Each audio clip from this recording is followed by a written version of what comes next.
खबर देखने से पहले इस चैनल को सब्सक्राइब करें।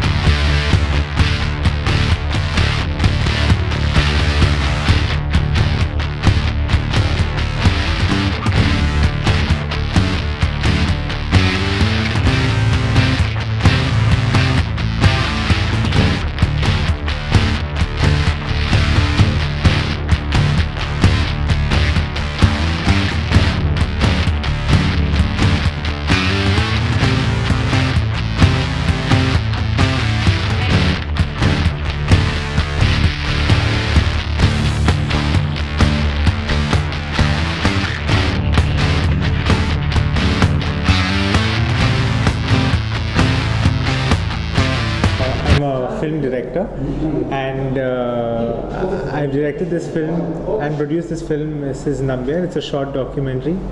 It's a documentary film on a teacher who is about 95 years old and still continues to go to school. And she's been a teacher for over 70 years.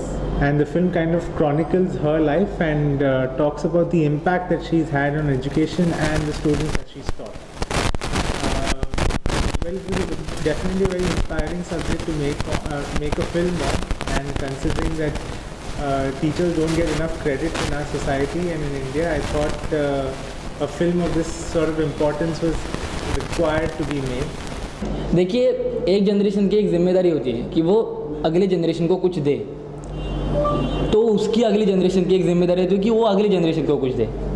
मेरा concept ऐसा है कि बचपन के खेल, वो बचपन और आज हम, एक ज़माना ऐसा, एक वो दौर था उस वक्त की, उस बचपन के खेल में बचपन गुजर जाता था। पर अब आज के दिनों में जब हम मोबाइल में आते हैं तो आज के खेलों में बचपन ख़त्म होता जा रहा है। एक ये बताना चाहता था, और दूसरा ये कि इंसान बड़ा हो गया है, आई एक्सेप्ट, मतलब हर कोई बचपन था, हर कोई बच्चा था, पर आज एक कंडीशन पे आके हर कोई बड़ा हो गया है। और आज किसी को पूछा कि आपका फेवरेट, आप बताइए कि आपका फेवरेट गेम कौन सा है, तो एक स्माइल आती है, बचपन में आप कौन सा गेम खेलते थे, तो एक स्माइल के साथ हम बोलते थे कि हाँ यार मज़ा आता था उस वक्त, पर अब क्या हो गया है, इस सेंटेंस को हम मोरल डाउन हो जाता है। तो मुझे ये बताना था लोगों को कि हम मिट्टी से निकले और अंगूठे पर आ गए। मैं ये नहीं कहना चाहूँगा कि टेक्नोलॉजी आ गई तो हमें टेक्नोलॉजी के साथ बदलना चाहिए, पर फीलिंग्स, इमोशंस, कुछ अटैचमेंट, कुछ मेमोरीज़, ये भी मायने रखते हैं ना। तो मुझे मेरी फिल्म के साथ, मतलब मेरे टीम मेंबर्स मनविता जाधव, ऋतिक जाधव, गणेश राठौड़ और भी मेंबर्स हैं, हमने मिलकर ये सोचा था। और मेरी बहन भाग्यश्री विभार, ये इधर है, मैं आज ही, उसने भी बहुत सपोर्ट किया। और मेरी माँ स्पेशली, वो हमेशा एक्साइटेड रहती है। तो भारत टॉकीज़ का मैं बहुत शुक्रगुजार हूँ कि उन्होंने मुझे चांस दिया इधर आने का। और मेरा स्पेशली एक दिल में है कि सोसाइटी में कुछ अच्छे कंटेंट जाने चाहिए। ये विक्रांत सर ने जो टॉपिक चुना है वो बहुत इंपॉर्टेंट टॉपिक है। जैसे मैं पेडियाट्रिक ऑक्यूपेशनल थेरेपिस्ट हूँ, तो ये बातें बहुत इंपॉर्टेंट होती है। जैसे मेरे पास सभी बच्चे आते हैं तो उनका एज होता है नियर अबाउट 12 साल 15 साल, तो उनके कंप्लेंट्स लेके आते हैं पेरेंट्स कि ये बहुत गुस्सा करता है, या तो इसे गुस्सा आता है तो ये चीज़ फोड़ देता है, किसी के साथ झगड़ा करता है। तो वो हमें देखने में अभी का प्रॉब्लम लगता है, बट एक्चुअली उसकी शुरुआत उसके बचपन से शुरू होती है। जैसे वो छोटा होता है तब हम वो छोटा है करके हम उसको छोड़ देते हैं, बट वो आदत जैसे पड़ते जाती है तो उसके बाद उसका नेचर डेवलप होता है। जैसे विक्रांत सर ने ये टॉपिक चुना है, ये बहुत इंपॉर्टेंट है। जैसे ब्रेन पॉजिटिव प्रोग्रामिंग, तो जैसे आजकल ऐड आते हैं कि कोडिंग के बारे में या तो कंप्यूटर कोडिंग के बारे में, तो वो सेम कोडिंग अपने ब्रेन में होना बहुत ज़रूरी है। जब हम बचपन से बच्चे को उसकी जो क्या सही है क्या गलत है हम बताएंगे उसको, तो ही वो बच्चा बड़े होने के बाद उसका नेचर अच्छा डेवलप होगा।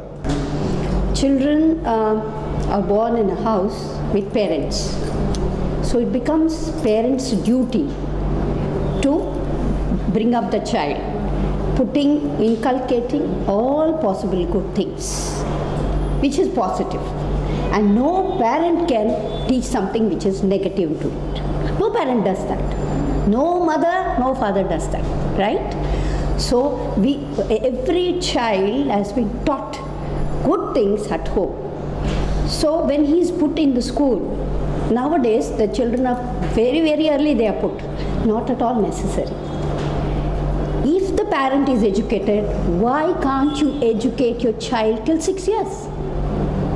Today, even in foreign countries, 6 years is the time to go to school for the child. You put a child at 1.5, 2.5, what nonsense? At least 3 years you have to remain with your child, because whatever you inculcate into the child till the child is 3, whether it is a boy or girl, no matter what sex, the child learns out of all this. Mother teaches this, she learns. Father teaches this, she learns. Any elders at home, she learns. She or he does learn. And that is registered in the mind, like your mobile. Okay? So, this culture, this is beautiful culture inculcated by your parents. The same thing, I am a mother and a teacher and a grandmother, okay? I am a teacher. I've spent my more than 25 years. I think in Mumbai there is not a school where I have not worked as a temporary teacher, obviously, because of my age. So if there are about 70 students, every child is brilliant by its own.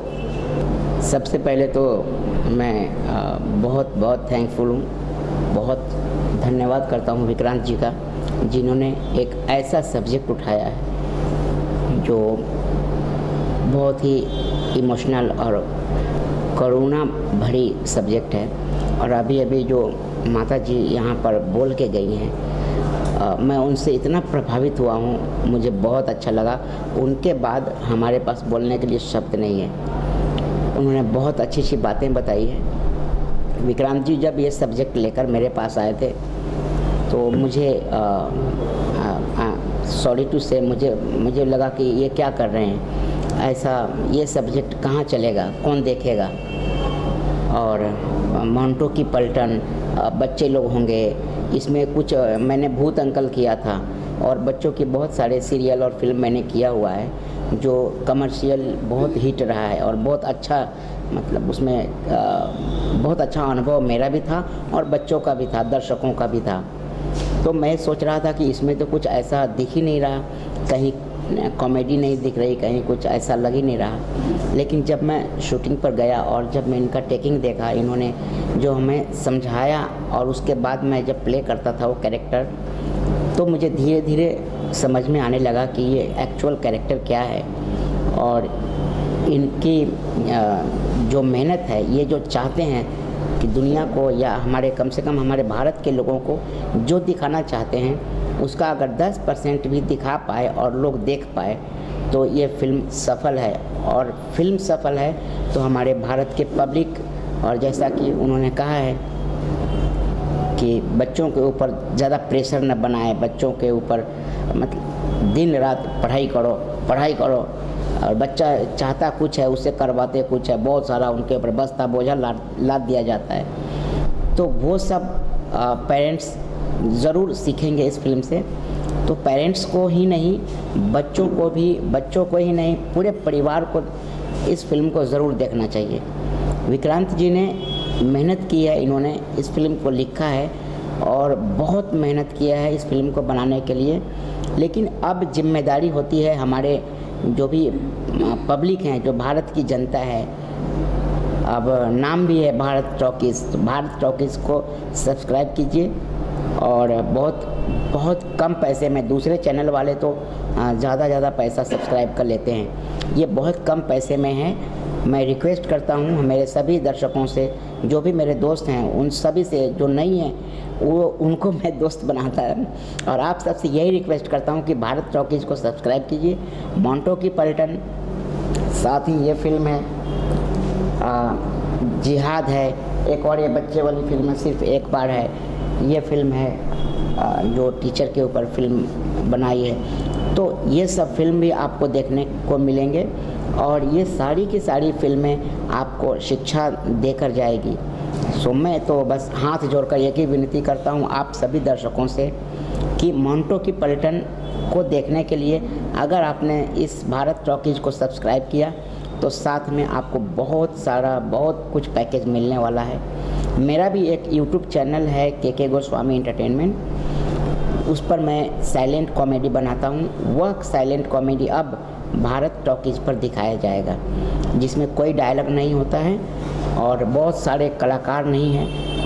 मैं अकेला हूँ और ये मेरा छोटा बेटा है, मैं और ये और एक दो और कलाकार मिलकर हम लोग ये सीरियल बनाते हैं, जिसमें कोई डायलॉग नहीं होता है, बिना डायलॉग का सीरियल है। वो भी भारत टॉकीज़ पर मौजूद है। बस इतना ही चाहूँगा कि ये लोग बोलते हैं कि 2-4 मोदी और हो जाए तो देश का तरक्की हो जाए।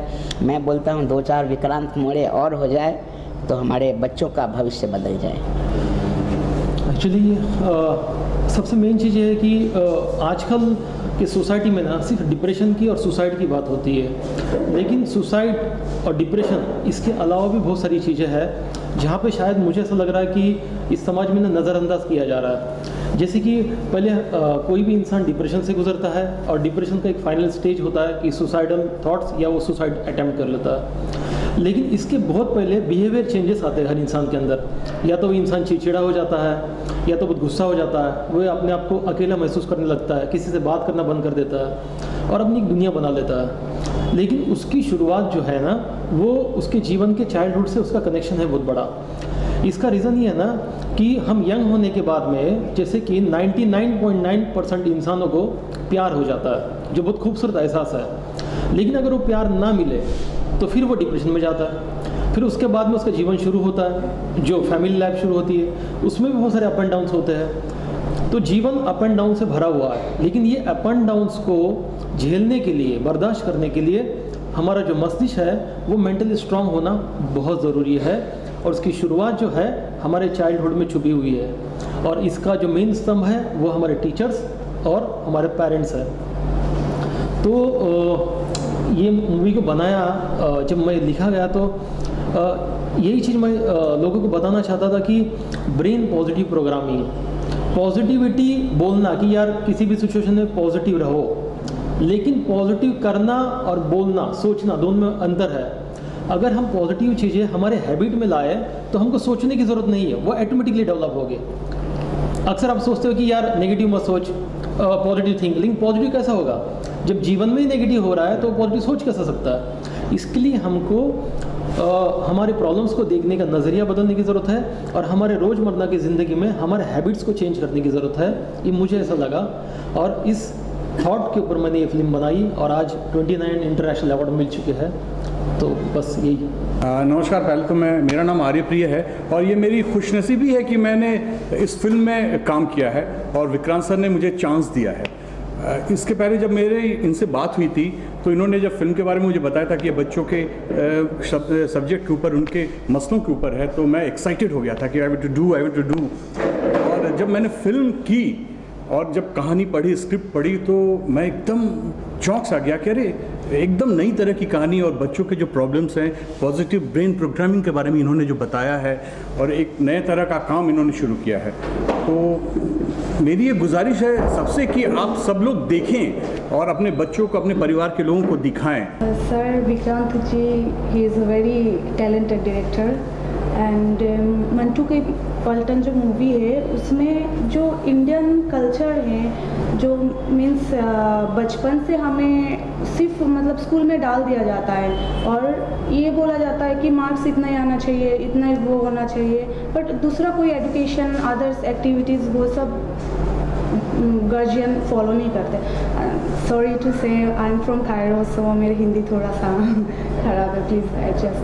सो जो है जैसे कि इन्होंने जैसे बोला कि मम्मी पापा जो चाहते हैं कि मैं डॉक्टर नहीं बना तो मेरा बच्चा बड़ा होकर डॉक्टर ही बनना चाहिए, बट बच्चों का भी एवरी इंडिविजुअल इज़ डिफरेंट। सो सबका अलग अलग ख्वाहिश है, सबका इच्छा अलग होता है। बच्चे सोच रहा होगा मुझे क्रिकेटर बनना है, मुझे सचिन जैसा बनना है, बट उसको थोप दिया जाता है कि नहीं, आपको डॉक्टर बनना पड़ेगा या तो टीचर बनना पड़ेगा या इंजीनियर। एंड देन जैसे घर पे अगर माहौल जो होता है वो सही नहीं होने से समहाउ कहीं ना कहीं बच्चों का जो दिमाग में असर पड़ता है, बड़े होके वो साइकोलॉजिकल प्रॉब्लम हो जाता है।